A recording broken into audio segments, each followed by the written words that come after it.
नमस्कार आप सभी को स्वागत है चैनल कॉम्प्लेक्स केमिस्ट्री में। कॉम्प्लेक्स केमिस्ट्री में जैसा कि हम क्लास 10 की पूरी साइंस यहाँ पे पढ़ रहे हैं और उसी सिलसिले में आज हम एक चैप्टर लेके आए, दैट इज हेरिडिटी। पहले ये चैप्टर था हेरिडिटी एंड इवोल्यूशन, अब इवोल्यूशन इसका पार्ट नहीं है। तो अब हम सिर्फ पढ़ने वाले हैं हेरिडिटी। हेरिडिटी क्या होता है? देखिए, जो भी कैरेक्टर्स ट्रांसमिट हो रहे हैं एक जनरेशन से दूसरी जनरेशन में, उसे हम हेरिडिटी कहते हैं। लिखा हुआ है कि transmission of character, transmission of character from the parent to the offspring. Parent से ऑफस्प्रिंग के अंदर जो भी कैरेक्टरिस्टिक ट्रांसमिट होता है इज कॉल्ड हेरिडिटी, उसे हम हेरिडिटी कहते हैं। ठीक है। Heredity information is present in the sexes. जो भी हेरिडिटी का इंफॉर्मेशन है वो सेक्सेस में प्रेजेंट होता है, गैमेट्स में प्रेजेंट होता है।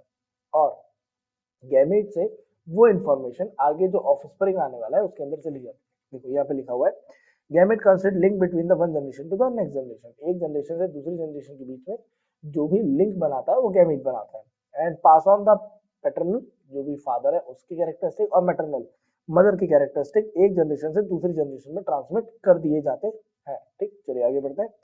दिया हुआ वेरिएशन, वेरिएशन क्या है? देखिए, जो सारे कैरेक्टर्स हैं वो हम ट्रांसफर करने की कोशिश करते हैं। मतलब ऐसा है कि जो गैमीट है वो सारे के सारे कैरेक्टर देने की कोशिश करता है, बट स्टिल जो ह्यूमन होता है उसके अंदर थोड़ा सा वेरिएशन आ जाता है। ठीक है। मतलब जो हमारे बच्चे हैं वो एग्जैक्ट हमारे तरह नहीं दिखने वाले, या हम अपने पेरेंट्स की तरह एग्जैक्ट नहीं है। उनके कुछ कैरेक्टरिस्टिक्स हम में आए हैं, उनके कुछ फीचर्स हम में आए हैं, बट स्टिल हम पूरी तरह उनकी तरह नहीं है। ठीक, चलिए। The difference in the characteristic among the individual of the species. जो स्पीशीज है उसके अंदर जो भी चेंज आ रहा है, जो भी डिफरेंस आ रहे हैं कैरेक्टरिस्टिक के, ठीक है, उसे हम वेरिएशन कहते हैं। For example, human height is a trait. Human height एक ट्रेट है किसी की, मतलब बहुत ज्यादा हाइट होती है, कोई बहुत ज्यादा छोटा होता है, कोई मीडियम होता है, कोई मीडियम से थोड़ा सा ज्यादा, कोई मीडियम से थोड़ा सा कम। तो यहाँ ये सब लिखा हुआ है, मीडियम हाइट, टॉल है, लेस टॉल है, दिया है, शॉर्ट है, ये सब है। ठीक है। देखिए, जो भी कैरेक्टरिस्टिक होता है वो पेरेंट से हमें ट्रांसफर होता है। ठीक है। जैसे ये कलर देखिए बाल का, जो कलर है यहाँ पे फादर के बाल का, दैट इज क्वाइट ऑरेंज या ब्लॉन्ड, जो भी कह लीजिए आप। तो यहाँ पर जो भी बाल का कलर है ये दो चाइल्ड में तो मैच कर रहा है। ठीक है, लेकिन ये बाल का कलर, ये यहाँ पे ये मदर जैसा है, ये वाला कलर और ये वाला कलर जो बाल का है बच्चों के अंदर वो मदर के जैसा है। ठीक है। जो ये चिन है, चिन का जो यहाँ पे डिजाइन है वो फादर के जैसा है यहाँ पे, और मदर का देखो ऐसा वी बन रहा है ना, ये वी और डब्ल्यू वाला है। तो जो मदर का वी है वो ये अपना थर्ड नंबर के चाइल्ड और फर्स्ट नंबर के चाइल्ड में ऐसा पाया जा रहा है। ठीक है। तो देखिए, जो फादर है ना उसके बाल कर्ली हैं और मदर के बाल स्ट्रेट है, तो वही सिमिलैरिटीज जो है यहाँ पे बच्चों में देखने के लिए मिल रही है। ठीक है, चलिए। तो जो भी कैरेक्टरिस्टिक है वो हमारे पास हमारे पेरेंट्स से ही आते हैं हमने। ठीक है, चलिए आगे बढ़ते हैं। अब एक बहुत वेरिएशन क्या है, देखिए, जो ईयर लूप्स होते हैं ना उसका एक वेरिएशन होता है। बहुत लोग ऐसे होते हैं जिनका ईयर लूप ऐसे राउंड होता है, अटैच नहीं होता, फ्री ईयर लूप होता है। और वहीं कुछ ईयर लूप्स ऐसे होते हैं अटैच्ड ईयर लूप वाले होते हैं। ठीक है, ये देखिए दोनों में ईयर लूप में डिफरेंस है यहाँ पे। एक अटैच्ड ईयर लूप होता है जहाँ पे ईयर लूप ऐसे जुड़ा हुआ होता है। तो दो टाइप के ईयर लूप है। जो अटैच वाला होता है वो थोड़ा सा कम पाया जाता है, जो फ्री ईयर लूप है वो अधिकतर लोगों में दिख सकता है हमें। ठीक है, चलिए। इन वेट एक सेकंड में कलर बदलने पेन का। In most of the people the ear lobe is hanging, उसको हम बोलते हैं फ्री ईयर लोब, और बहुत सारे में यही ईयर लोब अटैच्ड है। ठीक है।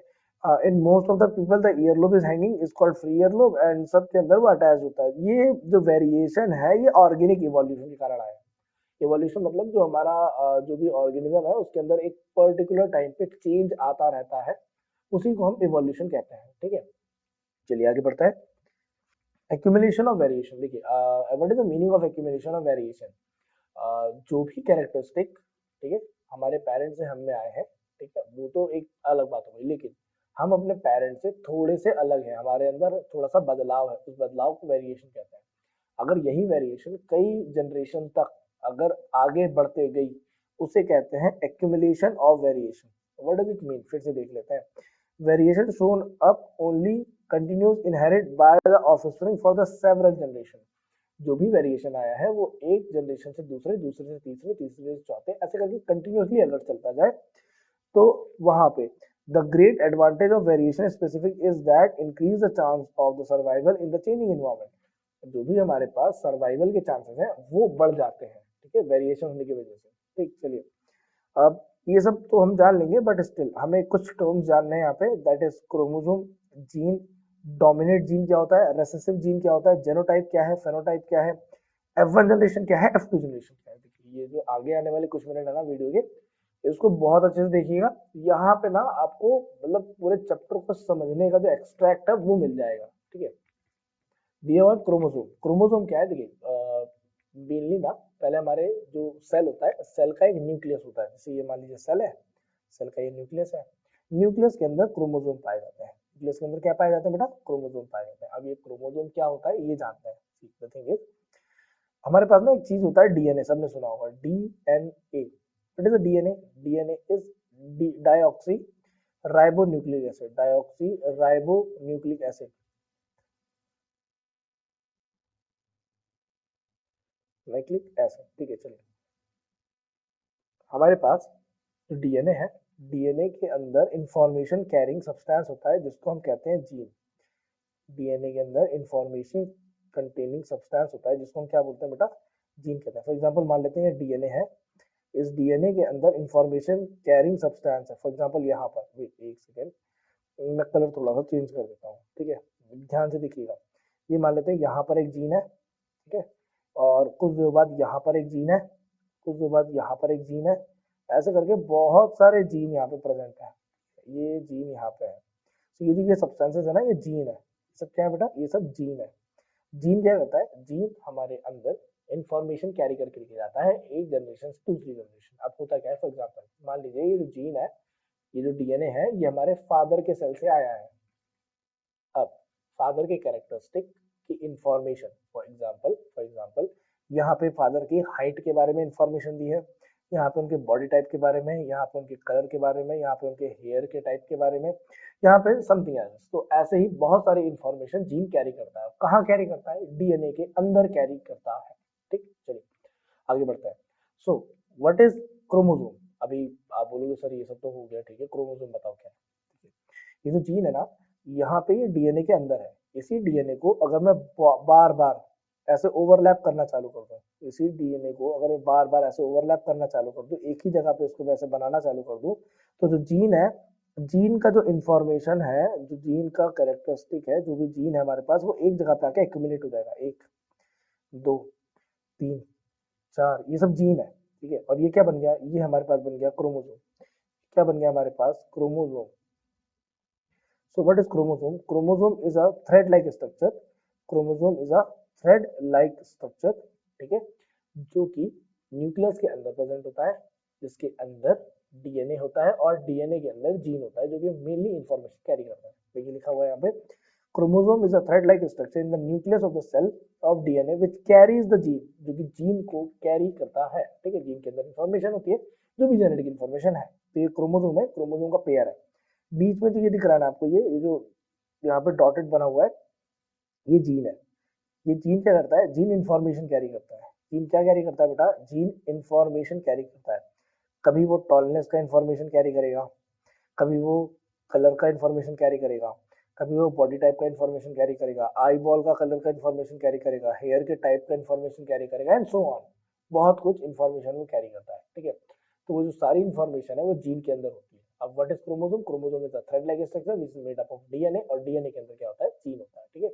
जीन ऐसे जो डीएनए है वो बहुत लंबा ऐसे स्ट्रक्चर होता है, उसी स्ट्रक्चर को हमें क्या करना है, बार बार ऐसे ओवरलैप करके एक जगह पे सिकुड़ना है, उसको हम क्रोमोसोम कहते हैं, ठीक। चलिए आगे बढ़ते हैं। जीन क्या है, देखिए हमारे पास बेसिकली जीन का क्या सिस्टम है। देखिए the gene is a unit of DNA, जो डीएनए बन रहा है वो जीन की वजह से बन रहा है कुल मिला के। और a chromosome which govern the synthesis of one protein, किसी भी पर्टिकुलरली सेल के अंदर जो डीएनए है, जो डीएनए के अंदर जीन है, वो पर्टिकुलरली किसी एक प्रोटीन का सिंथेसिस प्रोडक्शन करने के लिए गाइड करता है। Control the specific characteristic of a trait of organism, और वो किसी भी स्पेसिफिक कैरेक्टरिस्टिक, मान लो जो भी कैरेक्टर है, उस कैरेक्टर के किसी स्पेसिफिक कैरेक्टर को, ठीक है, गवर्न करता है, ठीक है। एक प्रोटीन बनाएगा, उसके हिसाब से वो चीज या वो कैरेक्टर उसके अंदर डेवलप होगा। फॉर एग्जाम्पल जो पेरेंट है उनकी हाइट बहुत ज्यादा थी, वही डीएनए वही जीन बच्चे के अंदर आ गया, तो जीन है वहां पे, जीन को पता है कि उसे इस बच्चे की हाइट टॉल करनी है, तो बच्चे की हाइट टॉल करनी है, उसके लिए जो हमारे पास जीन है वो कंटिन्यूसली काम करेगा, प्रोटीन निकालेगा, प्रोटीन निकाल निकाल के उस बच्चे की हाइट को बड़ा कर देगा, ठीक। Similarly gene are actually unit of heredity which transfer characteristic from parent to their offspring during the reproduction. ये तो बहुत बार हो गया, जो इन्फॉर्मेशन है वो एक जनरेशन से दूसरी जनरेशन जाती है, रिप्रोडक्शन के टाइम पे जो जीन है वो इन्फॉर्मेशन को भेज देता है। ठीक है, अब डोमिनेट जीन क्या है और रेसेसिव जीन क्या है? ठीक है, the gene which is decided appearance in the appearance of the microorganism even in the presence of alternative gene is called dominate gene. For example ear lobe वाला देखा था, ईयर लोब में जो free ear lobe है और जो attach ear lobe है, ज्यादातर ईयर लोब हमें कौन सा देखने को मिलता है? फ्री ईयर लोब देखने को मिलता है। सो जो फ्री ईयर लोब है वो डोमिनेट जीन है। हो सकता है किसी पेरेंट के अंदर वो भी कैरेक्टरिस्टिक हो कि भाई ईयर लो फ्री नहीं होना चाहिए था, बट स्टिल वहां पे डोमिनेट क्या कर गया? वहां पर फ्री ईयर लो पर कैरेक्टरिस्टिक डोमिनेट कर गया, इसीलिए उस ऑर्गेनिज्म का जो ईयर लोब है वो फ्री है। चलिए, रिसेसिव जीन क्या होता है? The gene which can decide the appearance of the organism only in the presence of another identical gene is called recessive gene. मतलब जो डोमिनेट जीन है उसके साथ में एक जीन और रहता है अंदर। अभी शायद आपको समझ में आ रहा हो, लेकिन अभी मैं एक एग्जांपल दूंगा, बहुत अच्छे समझ में आएगा, आगे की स्लाइड्स में है। ठीक है, देखते रहिए। The dominate gene is represented by the capital letter. Dominate gene को हम कैपिटल लेटर से रिप्रेजेंट करते हैं। फॉर एग्जांपल, मान लीजिए कोई प्लांट टॉल है तो कैपिटल टी लिख देंगे। कोई प्लांट स्मॉल है तो वहां पे स्मॉल लेटर से उसको दिखाएंगे, तो स्मॉल टी। आप कैपिटल टी डोमिनेंस को दिखा रहा है, मतलब मान लीजिए एक कैरेक्टर कैपिटल टी का है, एक कैरेक्टर स्मॉल टी का है। सो यहाँ पर जो डोमिनेशन है वो कैपिटल टी मतलब टॉलनेस का है, जो प्लांट होगा वो टॉल होगा। ठीक है, अभी ये हम मेंडल के एक्सपेरिमेंट में पढ़ लेंगे। ठीक है, मेंडल के एक्सपेरिमेंट सब कुछ दिया हुआ है। तो जो डोमिनेट जीन है, डोमिनेट जीन को हम हमेशा डोमिनेट जीन को हम हमेशा कैपिटल लेटर से दिखाएंगे और रिसेसिव जीन को हम हमेशा स्मॉल लेटर से दिखाएंगे। ठीक है, चलिए आगे बढ़ते हैं। फेनोटाइप क्या होता है? देखिए, हमारे अंदर जो भी कैरेक्टरिस्टिक है, जो कैरेक्टर अपीयर हो रहा है, उस कैरेक्टर को हम फेनोटाइप कहते हैं। और जो टोटल सम ऑफ कैरेक्टरिस्टिक या जो टोटल सम ऑफ जीन हमारे अंदर है, that is called genotype. For example हमारे अंदर कैरेक्टरिस्टिक था कि हमारी जो आई बॉल है वो माइट बी ब्लैक या ब्लू होती। ठीक है, ब्राउन होती। ठीक है, मेनली ब्राउन होती है तो ब्राउन लिख लेते हैं। ठीक है, सो यहाँ पर इन दोनों में डोमिनेट जीन क्या है? इनमें डोमिनेट हो सकता है ब्लैक हो, तो मेरे अंदर ब्लैक का कैरेक्टर आ गया, इसलिए मेरी आई बॉल ब्लैक है। ठीक है, अब यहाँ पर व्हाट इज जेनोटाइप? ये मेरा जेनोटाइप है, मतलब मेरे कैरेक्टर के अंदर, मेरे जीन के अंदर दोनों कैरेक्टर है। ठीक है, ब्लैक भी है ब्राउन भी, लेकिन अपीयर क्या हुआ है? हमारे पास जो अपीयरेंस है, उस अपीयरेंस को हम फेनोटाइप कहते हैं। ठीक, अब फेनोटाइप क्या है?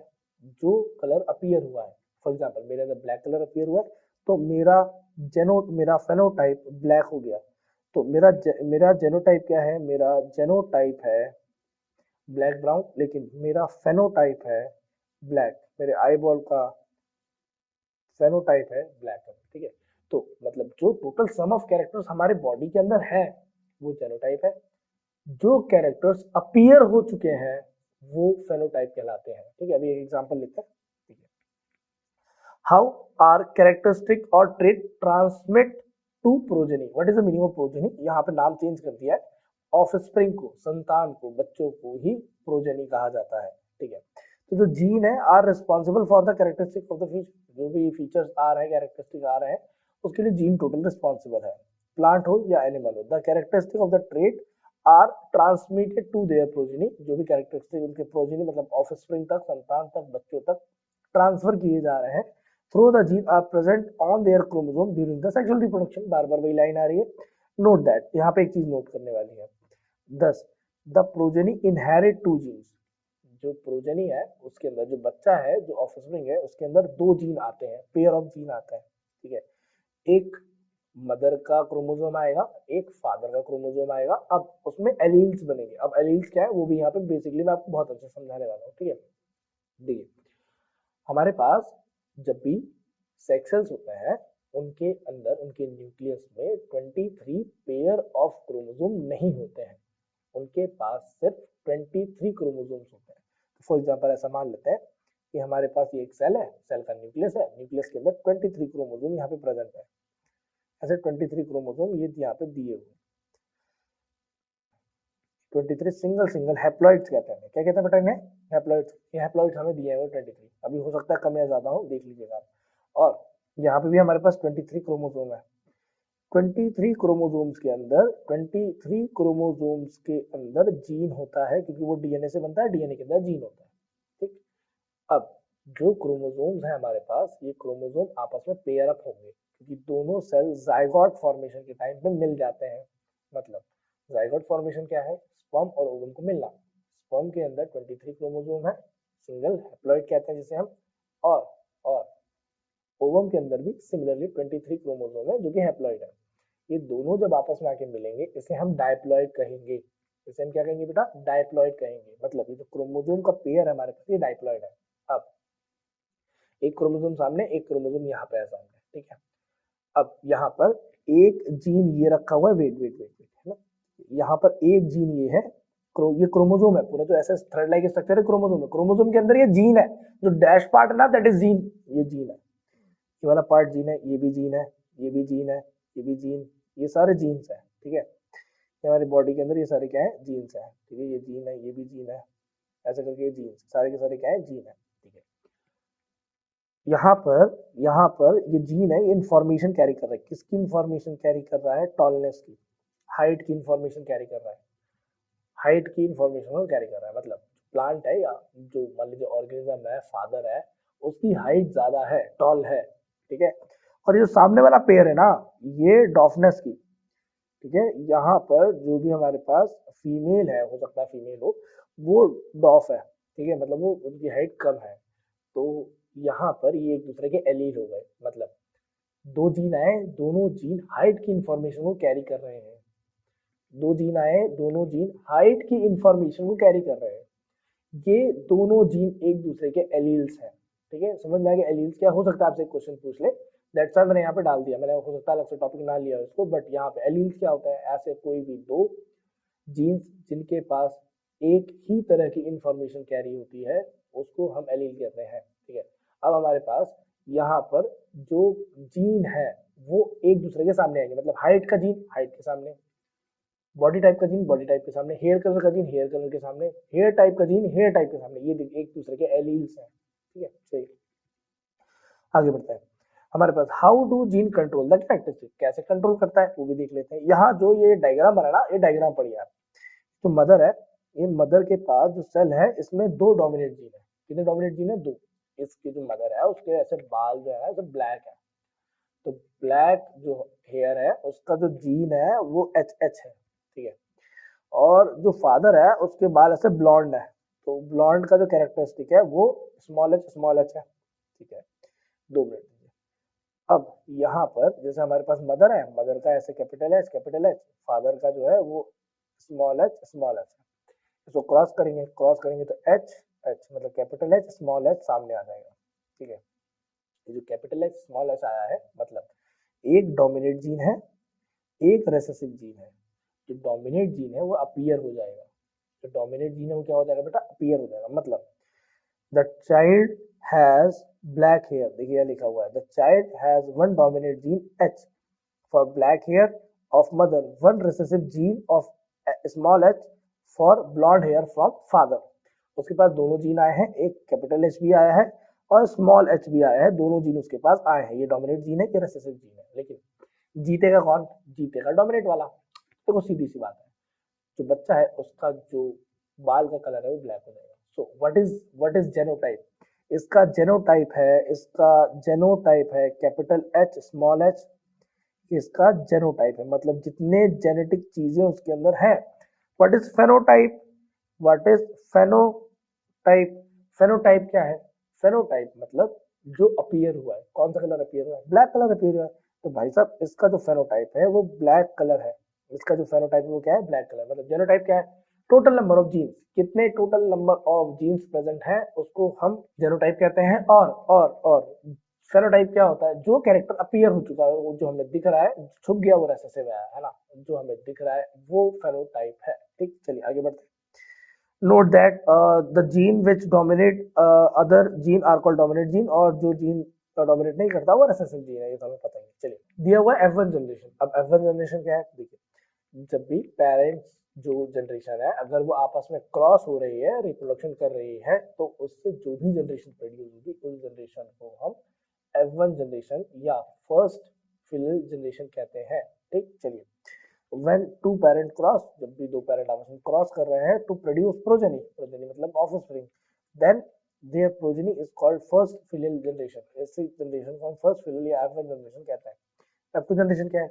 In the first generation progeny cross among themselves to produce second generation progeny, then this progeny is called second filial generation। ऐसी जनरेशन को हम second filial generation कहते हैं। ठीक, चलिए, आसान है। यहाँ पर सबसे बड़ा जो कंट्रीब्यूशन दिया ग्रिगोर मेंडल, ठीक है, इनने जो भी इनहेरिटेंस है उसकी स्टडी की। तो Gregor Mendel was the first scientist to make systematic study pattern of the inheritance. ठीक है, वही मैंने बता दिया आपको। The transfer of characteristic from parent to the progeny, parent से प्रोजेनी के बीच में जो कैरेक्टरिस्टिक ट्रांसफर हो रहा है उसके बारे में सबसे पहले हमें या डिटेल्ड में हमें ग्रिगोर मेंडल साहब ने बताया। ठीक है, अब ग्रिगोर मेंडल साहब ने किया क्या, उन्होंने पी प्लांट लिया। ठीक है, मटर का पेड़। अच्छा, मटर का ही पेड़ क्यों लिया? क्योंकि मटर के पेड़ में वेरिएशन बहुत ज्यादा है। हाँ, एक जनरेशन से दूसरी जनरेशन में वेरिएशन बहुत अच्छा खासा देख सकते हैं आप। और इसलिए भी देखिए क्या है, जो पी प्लांट है उसका फ्लावर बायसेक्सुअल होता है। मेल और फीमेल दोनों रिप्रोडक्टिव पार्ट उसी में पाए जाते हैं। सेल्फ पॉलिनेशन, क्रॉस पॉलिनेशन सब इजीली हो जाएगा, ये भी है। और वेरिएशन तो वो बहुत ज्यादा दिखाते ही है, because P plant has a number of clear cut differences which were easy to tell apart, जिसको बताना बहुत ज्यादा आसान है। A new form of plant resulting from a cross to different variety of a plant is known as hybrid। जब भी कोई नया प्लांट बनता है, ठीक है, फ्रॉम क्रॉस बाय ब्रीडिंग करके, ऐसा डिफरेंट वैरायटी ऑफ प्लांट आते हैं, उसको हम हाइब्रिड कहते हैं। मतलब जो पहली जनरेशन क्रॉस होती है, क्रॉस होने के बाद जब कुछ नया आता है उसे हम हाइब्रिड कहते हैं। ठीक है, चलिए आगे बढ़ते हैं। मोनोहाइब्रिड और डाइहाइब्रिड, यहाँ पे दो वर्ड है। हाँ, मोनोहाइब्रिड मतलब क्या होता है, देखिए, जब भी कोई एक कैरेक्टरिस्टिक को ऑब्जर्वेशन हम करते हैं वो मोनोहाइब्रिड है। जब भी दो कैरेक्टरिस्टिक को ऑब्जर्व करते हैं वो डाइहाइब्रिड होता है। ठीक है, अब अंतर क्या है, देखिए, मोनोहाइब्रिड मीन मान लीजिए प्लांट की सिर्फ हाइट को ऑब्जर्वेशन कर रहे हैं, तो उसको कहेंगे मोनोहाइब्रिड। अब हाइब्रिड क्या है, ये पिछली स्लाइड में बताया। डाइहाइब्रिड मतलब जहाँ पे सीड के दो कैरेक्टर्स को देखें, शेप और उसके कलर को। ठीक है, तो जब एक कैरेक्टरिस्टिक देखेंगे वो मोनोहाइब्रिड कहलाएगा, जब दो कैरेक्टरिस्टिक देखेंगे वो डाइहाइब्रिड कहलाएगा। ठीक, चलिए आगे बढ़ते हैं। रूल ऑफ इनहेरिटेंस क्या है, क्या कॉन्ट्रीब्यूशन है, देखिए, inheritance is a transmission of genetical control characteristic. Inheritance क्या है, एक जेनेटिकल कंट्रोल जो कैरेक्टरिस्टिक है उसको आगे भेजना from one generation to another generation. ठीक है, चलिए अब आ रहा है हमारे पास मोनोहाइब्रिड इनहेरिटेंस। मोनोहाइब्रिड इनहेरिटेंस क्या है, मेंडल्स का जो पहला लॉ था उसमें ये कहा गया कि प्योर टॉल प्लांट ले लो, प्योर शॉर्ट प्लांट ले लो। प्योर टॉल प्लांट का क्या मतलब है, वहां पे जो कैरेक्टरिस्टिक होंगे या वहां पे जो फैक्टर्स होंगे वो होंगे कैपिटल टी। और ड्वार्फ प्लांट है, तो ड्वार्फ प्लांट के लिए क्या होगा हमारे पास, एक मिनट, ड्वार्फ प्लांट के लिए क्या होगा, स्मॉल टी। इन दोनों प्लांट को क्रॉस कराना है, क्रॉस मतलब क्रॉस पॉलिनेशन कराना है इनका। मतलब पहला प्लांट में से उसका पॉलिन उठाया, दूसरे वाले में डाल दिया, दूसरे वाले का ऐसे मतलब ऐसे पॉलिन उठाया, पहले वाले में डाल दिया। देखते हैं क्या वेरिएशन आता है, क्या आंसर आता है। चलो, यहाँ पर हो क्या रहा है, देखिए हमारे पास मान लीजिए कोई टॉल प्लांट है, और टॉल प्लांट के अंदर होता क्या है, जैसे कैपिटल टी, ये इसके फैक्टर्स हो गए, और ये स्मॉल टी ये डॉफ प्लांट के कैरेक्टरिस्टिक हो गए। अब क्रॉस कैसे करना है, देखिए, पहला फैक्टर ये टी ले लिया और यहाँ से स्मॉल टी आ गया, तो पहला कैरेक्टर जाएगा टी स्मॉल टी।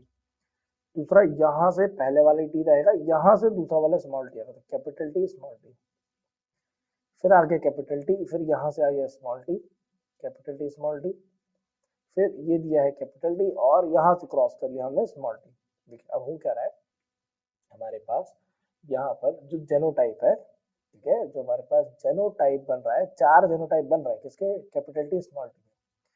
और हमारे पास जो फेनोटाइप है, अब फेनोटाइप किसका होगा, देखो सीधी सी बात है, दो जीन है, एक डोमिनेट जीन है और रेसेसिव जीन है, डोमिनेट रेसेसिव।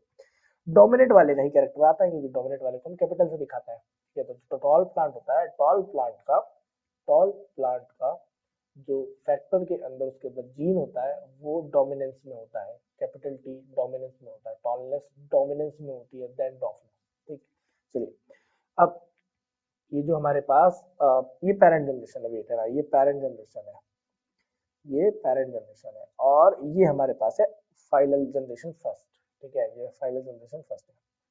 इन दोनों को भी क्रॉस कराना है आपस में, ठीक है। तो ये दिया हुआ है मेंडल क्रॉस जो है वो फर्स्ट जनरेशन को कराया, मतलब पेरेंट जनरेशन से हमें F1 जनरेशन मिली, अब हम F1 जनरेशन को ही आपस में क्रॉस कराएंगे, ठीक है। चलिए F1 जनरेशन को कैसे क्रॉस करेंगे, देखिए F1 जनरेशन में क्या मिला, कैपिटल टी स्मॉल टी, और क्या मिला हमें, कैपिटल टी स्मॉल टी। ये हमें चार चीजें मिली है। क्रॉस कैसे करना है, कैपिटल टी और यहां से भी मिला है कैपिटल टी, यहाँ से मिला है कैपिटल टी, यहाँ से मिला है स्मॉल टी, या ऐसा नहीं करना चाहते तो ऐसा कर लो, यहाँ से मिला है कैपिटल टी, यहाँ से मिला है स्मॉल टी, यहाँ से मिल जाएगा स्मॉल टी और यहाँ से मिल जाएगा कैपिटल टी, ठीक है। देन एट द लास्ट ये आ गया स्मॉल टी, आ गया स्मॉल टी। सो हमारे पास यहाँ पे जेनोटाइप, ये F1 जनरेशन है, F1 जनरेशन से यहाँ हमें ऑब्टेन हुआ है F2 जनरेशन, ठीक है। सो हमारे पास यहाँ पर दिया गया जेनोटाइप क्या होगा, तो जेनोटाइप में हमारे पास तीन तरीके की चीजें हैं, capital T capital T, capital T small T, दो बार है, ठीक है, और हमारे पास स्मॉल टी स्मॉल टी। क्या रेशियो आएगा जेनोटाइप का, जेनोटाइप का रेशियो है हमारे पास 1:2:1, लेकिन फेनोटाइप कितना आ रहा है, देखो एक बात समझो, जो प्लांट है ना ये टॉल होगा, ये प्लांट भी क्या होगा, टॉल होगा, ये प्लांट भी क्या होगा बेटा, टॉल, और ये प्लांट भी क्या होगा, ये प्लांट स्मॉल होगा। तो फेनोटाइप का जो रेशियो है वो है 3:1। फेनोटाइप का रेशियो क्या है, फेनोटाइप का रेशियो 3:1 है। इसका मतलब क्या है, मतलब तीन प्लांट हमारे पास टॉल आएंगे, एक प्लांट हमारे पास डॉफ आएगा, ठीक। चलिए आगे बढ़ते हैं। अब हम पढ़ने जा रहे हैं डाई हाइब्रिड इनहेरिटेंस। अब डाई हाइब्रिड इनहेरिटेंस क्या है, देखिए हमारे पास जब भी दो कैरेक्टरिस्टिक को हाइब्रिड कराया जाएगा या दो कैरेक्टरिस्टिक को देखा जाएगा तो उसको डाई हाइब्रिड कहते हैं। फॉर एग्जांपल दिया हुआ है, यहाँ पे हम शेप देखेंगे और कलर देखेंगे, तो हमें दो चीजें देखनी है, शेप एंड कलर, ठीक है। हमारे पास यहाँ पे जो मेंडल साहब थे उन्होंने एक राउंड येलो सीड लिया था और रिंकल्ड ग्रीन लिया था, राउंड येलो और रिंकल्ड ग्रीन। यहाँ पे जो राउंड है ना वर्ड, जो राउंड कलर का जो ऐसा राउंड शेप है, जो राउंड को हम कैपिटल आर से लिख लेते हैं, और जो रिंकल्ड है, रिंकल्ड को हम स्मॉल आर से लिख ले रहे हैं। सिमिलरली अगर कोई हमारे पास येलो है तो येलो को डोमिनेट होता है इसलिए कैपिटल से लिखेंगे, और यहाँ पे जो ग्रीन कलर ना, ग्रीन रिसेसिव है इसलिए उसको हम स्मॉल जी से लिखेंगे, राउंड डोमिनेटिंग है इसलिए कैपिटल आर, रिंकल्ड रिसेसिव है इसलिए स्मॉल आर, येलो डोमिनेटिंग है इसलिए कैपिटल वाई, ग्रीन रिसेसिव है इसलिए स्मॉल जी। इसको क्रॉस कराते हैं पहले, ठीक है। ठीक है, हमारे पास अगर राउंड और रिंकल्ड आपस में क्रॉस करेंगे तो क्या होगा, और मतलब क्रॉस किसके साथ कराना है, एक सीड है that is yellow in colour और एक ग्रीन है, क्रॉस कराते हैं, आर वाई मतलब राउंड येलो, कैपिटल आर मतलब राउंड, वाई है तो येलो हो गया। फिर यहाँ से राउंड, यहाँ पे ग्रीन, मतलब ये आ जाएगा कैपिटल आर और जी, राउंड ग्रीन। फिर आ गया रिंकल्ड, देन आ गया येलो, तो आ गया रिंकल्ड येलो, और फिर आ जाएगा रिंकल्ड ग्रीन, ये हमारे पास ये है, ठीक है। तो हमारे पास यहाँ पे जो जेनोटाइप्स है, round yellow, round green, wrinkled yellow और रिंकल्ड ग्रीन है, ठीक है। चलिए आगे बढ़ता है। हमारे पास दिया हुआ है जो मेंडल ने पहला, मतलब पहला जनरेशन आ गया ना, सीधे थिंग ये पेरेंट जनरेशन है, ये पेरेंट को क्रॉस कराया है, और ये हमारे पास जो है F1 जनरेशन है, ठीक है, फाइनल फर्स्ट जनरेशन। अब हमारे पास आगे चल के जो F1 जनरेशन है उसको हम क्रॉस कराएंगे। देखिए F1 जनरेशन में कितने हैं, हमारे पास F1 जनरेशन में फिट, F1 जनरेशन में चार चीजें थी, round yellow, round round green, wrinkled yellow, wrinkled green. Similarly round yellow, और फिर आ जाएगा राउंड ग्रीन, फिर आ रहा है रिंकल्ड येलो, फिर आ रहा है रिंकल्ड ग्रीन। आपस में क्रॉस करेंगे, देखिए यहाँ आर है कैपिटल, यहाँ आर है, तो ये आ जाएगा हमारे पास, एक कलर चेंज कर लेता हूँ इसका, चलिए तो हमारे पास आ जाएगा आर एंड आ जाएगा कैपिटल आर, वाई और कैपिटल वाई, ठीक है। इसके बाद यहाँ से इसको क्रॉस करेंगे इस आर के साथ, तो कैपिटल आर, कैपिटल वाई और small, then again capital R small R, फिर आ जाएगा वाई एंड वाई, ये आ जाएगा capital R small R, Y and G, so अब ऐसे ही सबको क्रॉस करके देख लेते हैं। कैपिटल आर की आ जाएगा 2 बार, कैपिटल वाई और जी की आ जाएगा कैपिटल आर स्मॉल जी, फिर आ जाएगा हमारे पास capital R small R Y and G, फिर आ रहा है capital R small R G and G. इसके बाद R small R Y and Y, R small R Y and G साथ में आ जाएगा, फिर आ जाएगा हमारे पास आर आर वाई वाई, फिर आ जाएगा हमारे पास small R capital Y and small G. The last we have that is capital R small r capital Y and G, R small g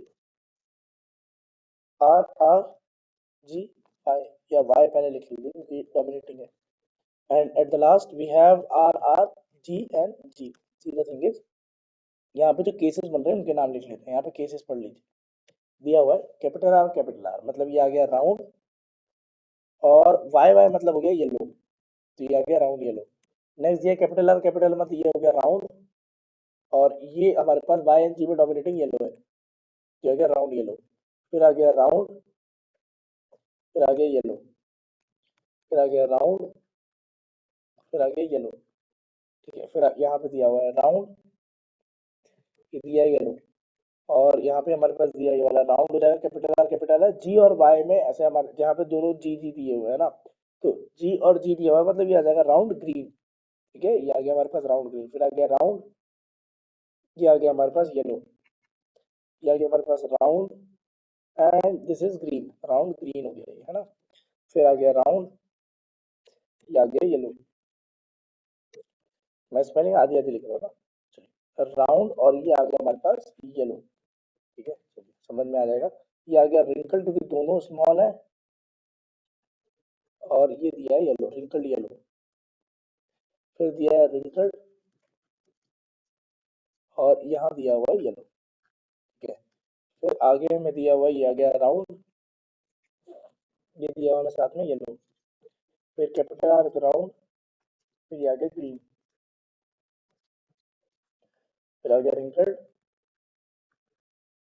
yellow, ये आ गया रिंकल, और फिर आ जाएगा green. So C the thing is ये जो हमने निकाल लेंगे 16 केसेस है, आप गिन लीजिए 16 केसेस है हमारे पास। इन 16 केसेस को अलग अलग केसेस बन रहा है, मतलब जो 16 केसेस नहीं है मतलब टोटल 16 चीजें आ रही हैं, है ना। हमारे पास यहाँ जो 16 केसेस दिए हैं इनको 4 रेशो में बांटा है, दैट इज 9:3:3:1। अभी ये क्या है वो समझ लेते हैं। देखिए हमारे पास 9 केस आ रहे हैं राउंड येलो के, हमारे पास 3 केस आ रहे हैं राउंड ग्रीन के 16 में से, रिंकल येलो के हमारे पास 3 केस आ रहे हैं, और रिंकल ग्रीन का हमारे पास 1 केस आ रहा है। ठीक है, तो हमारे पास जो फेनोटाइप है वो फेनोटाइप का रेशियो क्या आ रहा है, दैट इज 9:3:3:1। ठीक, सो यहाँ पर जो मेंडल साहब ने लगभग हमारे पास 556 सीड लिए हुए, उसमें से 315 हमारे पास राउंड येलो थे, हमारे पास 108 राउंड ग्रीन सीड था, फिर रिंकल येलो जो आया वो 101, और जो रिंकल ग्रीन आया वो 32 आया। ठीक है, तो जो हमारे पास ये टोटल 16 चीजें बन रही थी वहां पे, ये रेशियो है, किसका रेशियो है, टोटल इन टोटल जो हमारे पास 556 केसेस लिए हुए। ठीक है, चलिए आगे बढ़ते हैं। How blood group forms are inherit, कैसे ब्लड ग्रुप फॉर्मेशन होता है और कैसे इनहेरिट है। देखिए मान लेते हैं जो भी हमारे पास पेरेंट है, मेल है या फीमेल है जो भी है, सो उनके पास कुछ ना कुछ डीएनए में कुछ ना कुछ जेनेटिक इंफॉर्मेशन होती है ब्लड को लेके। ठीक है, तो इफ द जेनोटाइप, जो भी जेनोटाइप है उसका कॉम्बिनेशन दिया है IA। ठीक है, वो नाम है उसका। तो इस कंडीशन में जो ब्लड ग्रुप होगा पर्सन का वो कैपिटल ए मतलब ए होगा, ब्लड ग्रुप पर्सन का ए हो जाएगा। अगर अगर ऐसी कंडीशन में ए के साथ ओ दिया है मतलब IA IO हो, तो इस कंडीशन में ए जो है वो डोमिनेटिंग है, दैट्स वाई जो ब्लड ग्रुप होगा वो ए आएगा। ठीक, if the genotype is IB तो ऑब्वियसली जो केस बनेगा उसमें जो हमारे पास आएगा वो बी आएगा, बी ब्लड ग्रुप ऑप्टेन होगा। और अगर जेनोटाइप IBIO है मतलब बी ब्लड ग्रुप के साथ ओ है, तो इस केस में हमारे पास रिसेसिव जीन ओ हो जाएगा, डोमिनेट जीन हमारे पास बी आ जाएगा। If the genotype is IAIB, इस कंडीशन में जो ब्लड ग्रुप होता है वो AB होता है। And if the genotype is IOIO, अगर जीनोटाइप हमारे पास IOIO है, इस कंडीशन में हमारे पास जो ब्लड ग्रुप होता है वो O होता है। ठीक है, चलिए आगे बढ़ते हैं। दिया हुआ सेक्स डिटरमिनेशन, कैसे किसी का जेंडर पता करेंगे कि हाँ किसका क्या जेंडर है। देखो क्या होता है कि जो भी हमारे पास मेल्स होता है, मेल्स के अंदर जो सेक्स क्रोमोसोम्स होता है वो X और X होता है। फीमेल्स के अंदर जो सेक्स, सॉरी, फीमेल्स के अंदर ये X और X होता है। वेट, मैं यहाँ लिख दे रहा हूँ ना। फीमेल्स के अंदर X और X होता है, मेल्स के अंदर ये X और Y होता है। ठीक है, X को X के साथ क्रॉस कर देंगे तो ये आ जाएगा X और X। यहाँ पे X और ये वाला Y क्रॉस कर दिया तो आ जाएगा X और Y। X को क्रॉस कर दिया X के साथ तो X X, और ये X को क्रॉस कर दिया Y के साथ। ठीक है, तो ये आ जाएगा XY। तो यहाँ पे देखिए दो केसेस में XX बन रहा है, जहां भी X और X आएगा वो फीमेल का केस है। ठीक है, और जहां भी X और Y आएगा वो मेल के केसेस हैं। तो हमारे पास 50% चांसेस है कि वहां पे जो ऑर्गेनिज्म या जो ऑफस्प्रिंग है वो मेल होगा, और 50% चांसेस है कि वो फीमेल होगी। ठीक है, चलिए दिया हुआ है आगे हमारे पास, जो मेल के क्रोमोसोम होता है, जो वाई क्रोमोसोम होता है वो शॉर्ट होता है, तो वो अच्छे से परफेक्टली पेयर्ड नहीं होता, वेयर जो फीमेल के क्रोमोसोम होता है वो परफेक्टली पेयर्ड होता है। देखिए यहाँ पे एक्स का साइज और एक्स का साइज दोनों का साइज लगभग बराबर है, लेकिन जब मेल का फॉर्मेशन होता है एक्स और वाई, तो वाई का जो शेप होता है वो बहुत ज्यादा छोटा होता है, सो वो परफेक्टली पेयर हो नहीं पाता है। ठीक है, चलिए एक्चुअली क्या है, जो भी जेंडर है वो मेल का स्पर्म ही डिसाइड करता है। कैसे, क्योंकि देखिए फीमेल के अंदर जो क्रोमोसोम होता है वो एक्स ही होते हैं। ठीक है, अगर मेल के अंदर भी एक्स है तो एक्स और एक्स बन के वहां पे फीमेल फॉर्मेशन हो जाएगा। अब अगर अगर अगर हमारे पास जो फीमेल है उसके पास तो एक्स है ही, अगर मेल के सेक्सेस में वाई क्रोमोसोम है तो एक्स और वाई फ्यूज होकर वहां पे मेल का फॉर्मेशन करेंगे। ठीक है, चलिए देखते हैं आगे। Sex of the child depends on what happened at the fertilisation. Fertilisation में क्या हो रहा है उस पर डिपेंड करता है, जो भी मैंने हिंदी में बताया वही यहाँ इंग्लिश में लिखा हुआ है कि जो एक्स क्रोमोसोम है, अगर मेल के अंदर भी एक्स है तो दोनों मिलके एक्स एक्स मतलब फीमेल बनाएंगे। फीमेल के अंदर तो पहले से एक्स होता है। अगर मेल के अंदर जो स्पर्म में क्रोमोसोम है अगर वो वाई है तो एक्स और वाई आपस में मिलके हमारे पास मेल ऑफस्प्रिंग बनाएंगे। ठीक है, चलिए आगे बढ़ते हैं। दिया हुआ एक्वायर्ड ट्रेड और इनहेरिट ट्रेड सबसे आखिरी में रखा है इसे। एक्वायर्ड ट्रेड क्या होता है, देखिए ऐसा कोई भी ट्रेड जिसको पाने के लिए हमें एफर्ट लगाना पड़ता है, जिसको पाने के लिए हमें प्रयास करना पड़ता है, उसको हम एक्वायर्ड ट्रेड कहते हैं। ठीक है, दिया हुआ है अ ट्रेड और organism to inherit but develop to respond to environment. जो हरकतें चीजें हम एनवायरमेंट से डील करने के लिए खुद लेते हैं उसे हम एक्वायर्ड ट्रेड कहते हैं। Whereas the acquired trait of organism cannot pass on to their future generation। acquired trait हम future generation पे ट्रांसफर नहीं कर सकते। फॉर एग्जाम्पल कोई मसल बिल्डिंग में है तो जो उसका बच्चा होगा उसको फिर से एफर्ट करके मसल बिल्ड अपने करने होंगे। ऐसा नहीं ना पिताजी के यहाँ तो अपने भी एप्स आ गए, ऐसा नहीं होगा। ठीक है, सिमिलरली हमने कोई भी डिग्री ली है, हमारे बच्चों को फिर से नर्सरी से पढ़ना पड़ेगा। ऐसा थोड़ी कि हमने कोई डिग्री ले ली वो बच्चा आएगा हमसे आगे पढ़ना चालू करेगा, ऐसे तो भाई बेचारा PhD कर लेगा अगर किसी ने मान लो मतलब मास्टर्स किया हुआ है तो। कुछ ट्रेड्स एक्वायर्ड होते हैं वो सबको एफर्ट लगा के ही ऑब्टेन करने पड़ते हैं। ठीक है, कोई बहुत अच्छा सिंगर है वो एक्वायर्ड ट्रेड है, वो उनका जेनेटिक ट्रेड नहीं है। ठीक है, चलिए वो इनहेरिट नहीं है, सॉरी। तो यहाँ पे ओनली दो state can be transmitted to the future in which change have occurred the gene the present in the reproductive cell to parent organism। The change in the non-reproductive cell cannot be inherited by the offspring। ठीक, चलिए आगे बढ़ते हैं। हमारे पास दिया हुआ है जैसे मान लीजिए कि कोई चूहा है उनकी टेल को काट दिया, पूंछ को काट दिया, तो वो एक्वायर्ड ट्रेट है। वो ट्रेट आगे आने वाले जो चूहे हैं उन पे अप्लाई नहीं है। मतलब ऐसा नहीं कि सारे चूहे फिर से कल से मतलब बिना पूंछ के ही पैदा हो जाएंगे सारे, ऐसा नहीं है। उनके पास पूंछ होगी, ये उनका एक्वायर्ड ट्रेट है, किसी ने उनकी पूंछ काट दी है। ठीक है, ये उनका इनहेरिट ट्रेट नहीं है। ऐसा कोई भी ट्रेट जो हमें अपने पेरेंट्स से मिलता है उस ट्रेट को हम इनहेरिट ट्रेट कहते हैं। ठीक है, चलिए थैंक यू सो मच। ये चैप्टर यहीं पे एंड हो रहा है, ज्यादा बड़ा चैप्टर है नहीं वैसे भी। एक चैप्टर और है बायोलॉजी में, दैट इज आर इन्वायरमेंट, शायद हो सकता है नेक्स्ट टाइम उसी को डालें। बहुत बहुत धन्यवाद, ऐसे ही जुड़े रहिए हमसे, और भी वीडियो शेयर कर दीजिए दोस्तों को जो और देखना चाहते हैं, जो और पढ़ना चाहते हैं। कुछ डाउट्स निकाल लीजिए क्योंकि अभी आने वाले मंथ्स के अंदर हम डाउट सेशंस भी लगाएंगे, इंपॉर्टेंट क्वेश्चन भी देंगे इसी पे। Thank you so much.